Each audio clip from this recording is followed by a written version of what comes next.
Good morning, evening, or afternoon, whichever one's going on for you at this current point in time. Today we're talking about valve core systems. Yes, the trend of AC videos is going to keep coming because as it gets hotter, more people are going to need cold things to be cold when they're supposed to. So, I apologize. This is an outside video. One, I don't like drawing too much attention to myself, so I'm kind of soft spoken. I do apologize again. I can't really play it up as YouTube wants me to outside. It's just not me. I don't like all eyes on me. It's weird. So, yeah.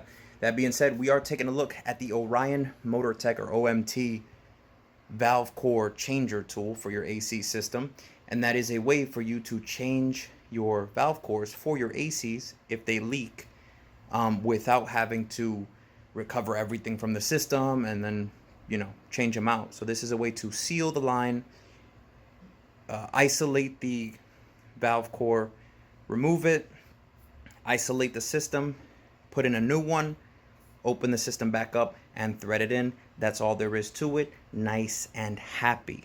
So we'll see. Should you be shopping with Orion Motor Tech? Yes and no. I mean, they probably sell more than just that. So if something works for you from them, great. And I'm just gonna be honest. This is not I bought this off of Amazon. So if it works, it works. And I saw Lee Champ and Wadio and all these other companies making one. So they look pretty much identical. So what are you supposed to do if the system goes bad and you go on Amazon and all these things look the exact same? It looks like they were made in the same company and then just had different names smacked on everything. Please allow me to be the pendejo. You don't know what that means? It's good. Don't look it up. Who's going to look up something, buy it, waste his money, me, so that you don't have to, or potentially, go spend it if it's good for you. Okay? Let's go. I'm already talking too much. Relax. Stay right there. Hold on. Now, this is what all the fuss is about. This is a core. This gets a little bit of pressure on top, opens up, and allows the pressurized system from the bottom to spit out that refrigerant through the top. That's all there is to it. You can see there's an O-ring here and a rubber seal down here. Get that under the light right there. So this is what all the fuss is about. This is actually the defective one from the low pressure side. I've already done said thing. So I'm just telling you what's going on here, what it comes with. So OMT, Orion Motor Tech, rip this thing open. Not rip it open, it has a little plastic buckle.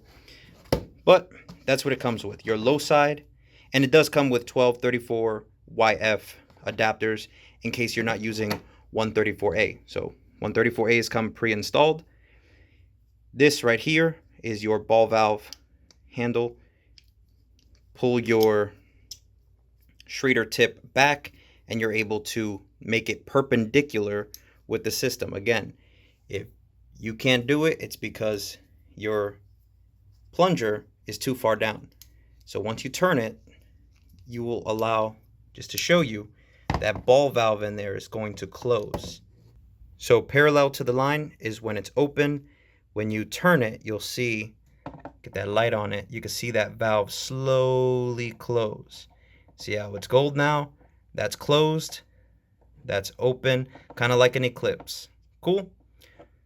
Same thing with the high side. The only difference between these two is the tip in here. If I push it all the way through, you can see that this side is wide and the low side has a smaller head, right? For smaller valves.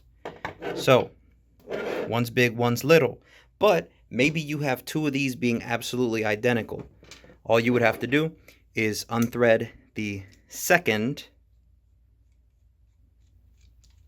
connection point, pull out the entire valve tool, and that's the smaller one, and you can then unthread the bigger one over here and switch it to your high side. Again, they are interchangeable. And the last thing we're going to do before we get into the action is look at the valve remover tools. So these right here are for grabbing those valves and unthreading them out and threading them back in. But sometimes that grip and even that hole, which if you look really close in there, that is for accommodating the tips of the valves. So Sometimes that's enough to hold it, and sometimes the same pressure from the refrigerant is going to actually force it out and you can grab it. Sometimes the friction is good. Other times you need a little bit of high vacuum grease. It's also good for lubricating the O-rings. So put a little bit, and I mean a little bit, around the O-rings if you want to. Otherwise, you can just add a little dab of this right to the head so that the valve will stick right to the head a little more. Squish it in, do your thing. So let's go. All right, let's make this quick because I do not like attracting too much attention. OMT. That's your low side. If you hear a hiss coming from your valve like here, it's too windy for me to pick it up, but it means that your valve is only being covered by a cap. This should not be hissing, and you're going to hear a bigger hiss on the high side.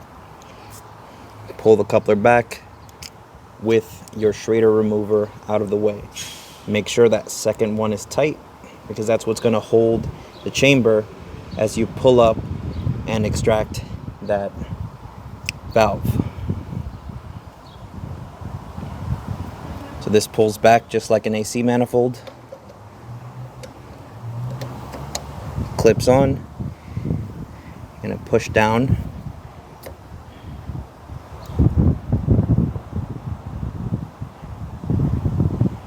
And as you start turning, the system is going to pressurize here, and this may pop out. If you've been driving your car for a while, it'll push out even faster.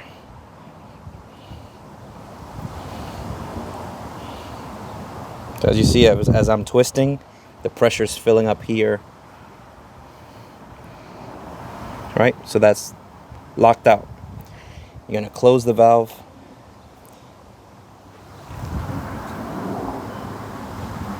You're going to close the valve and lock it off. That's going to stop any pressure from leaving this chamber. Once this is closed, carefully remove the valve.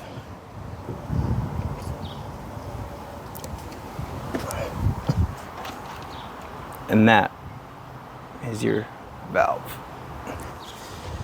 So once you got your old valve, comes with a set of new ones. You will have either the normal style, like what we have for our replacement, or these pin style. Feed the new one in. Nice and snug.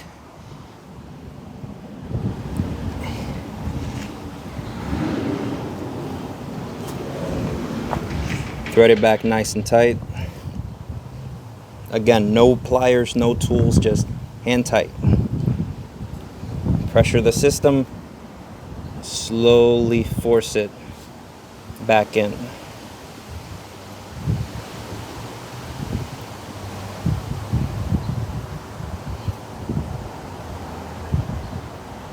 Once it's nice and snug, you don't want to crank further. Just nice and tight. That's it. Now, pull back on the plunger. Moment of truth, be careful with any spray. Pull that collar back. No more hiss. And don't forget, replace your cap. Same thing's gonna happen with the high side, and let me make this very clear.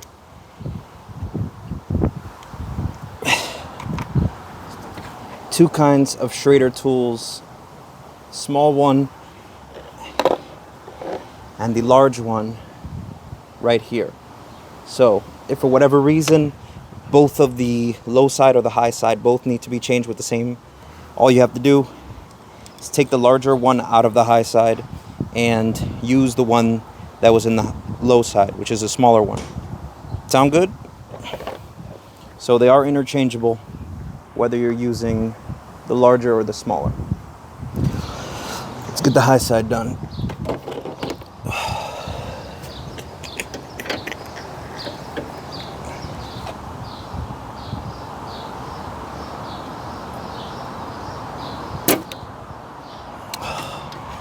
Why the f is that not working?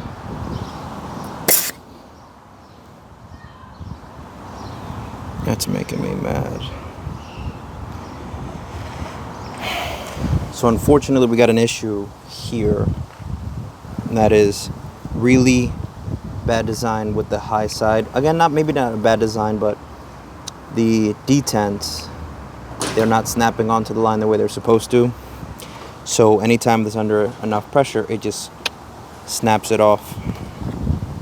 So these are supposed to be much tougher, obviously, because there's going to be more pressure on the high side. So I just made this video, and I'm glad I didn't post it or edit it yet, because I was going to report something that was false.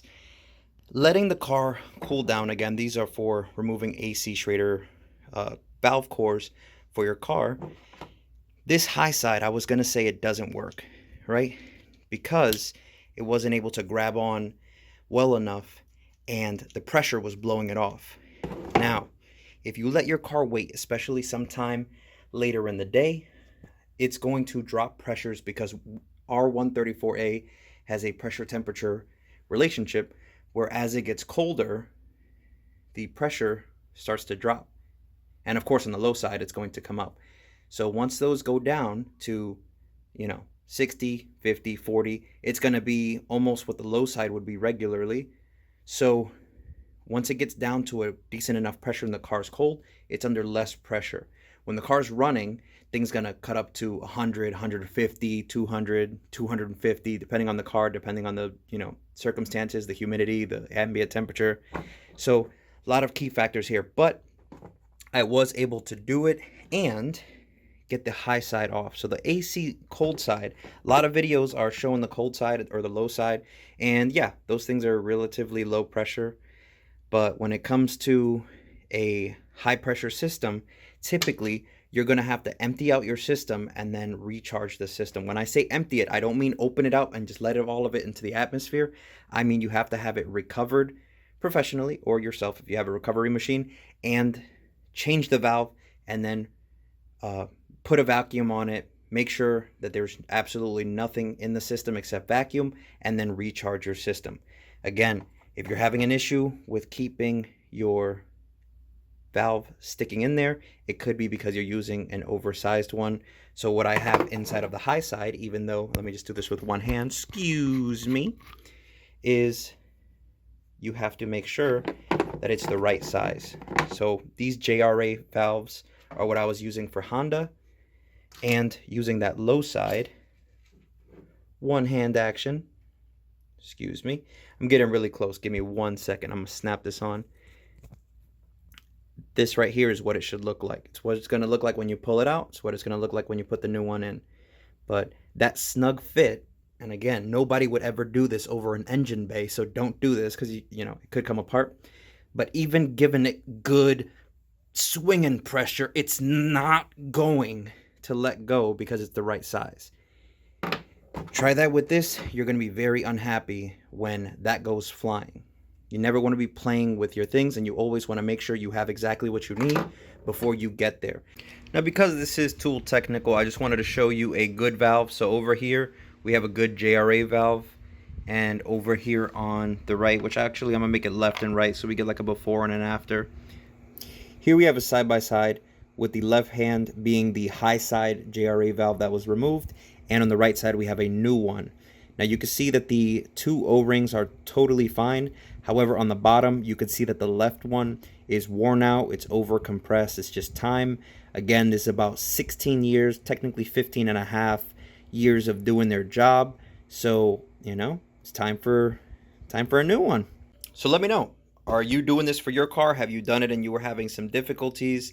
Did you get scammed by somebody who said they changed them and they didn't? Regardless of what it is, I want to know about it. And otherwise, as always, work smart.